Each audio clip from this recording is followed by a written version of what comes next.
లోక్పాల్ నియామకం సహా మహారాష్ట్రలో లోకాయుక్త చట్టం ఆమోదంపై ఇచ్చిన హామీల అమలులో కేంద్రం, మహారాష్ట్ర ప్రభుత్వాలు విఫలమయ్యాయని ఆరోపిస్తూ అన్నా హజారే నేటి నుంచి నిరాహార దీక్ష చేపట్టనున్నారు. ఈ మేరకు మహారాష్ట్ర ముఖ్యమంత్రి ఫడ్నవీస్కు రాసిన లేఖలో హజారే పేర్కొన్నారు.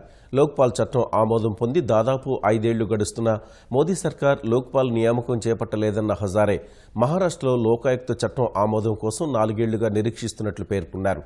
ఈ నేపథ్యంలో హామీల అమలులో విఫలమయ్యారని ఆరోపిస్తూ నేటి నుంచి తన స్వగ్రామమైన రాలేగవ సిద్దిలో నిరాహార దీక్ష చేపడుతున్నట్లు తెలిపారు. మరోవైపు లోక్పాల్ చైర్మన్ సహా సభ్యుల నియామకం కోసం ఏర్పాటైన 8 మంది సభ్యుల ఎంపిక కమిటీ నిన్న ఢిల్లీలో సమావేశమైంది. ఫిబ్రవరి నెలాఖరులోగా నియామకాల కోసం ఎంపిక చేసిన జాబితాను సమర్పించాలని సుప్రీంకోర్టు గడువు విధించిన నేపథ్యంలో తొలిసారిగా ఎంపిక కమిటీ సమావేశమైంది. ఏర్పాటైన 4 నెలల తర్వాత భేటీ అయిన సుప్రీంకోర్టు మాజీ న్యాయమూర్తి జస్టిస్ రంజన్ ప్రకాష్ దేశాయ్ నేతృత్వంలోని కమిటీ లోక్పాల్ చైర్మన్ సహా సభ్యుల ఎంపికపై చర్చించింది.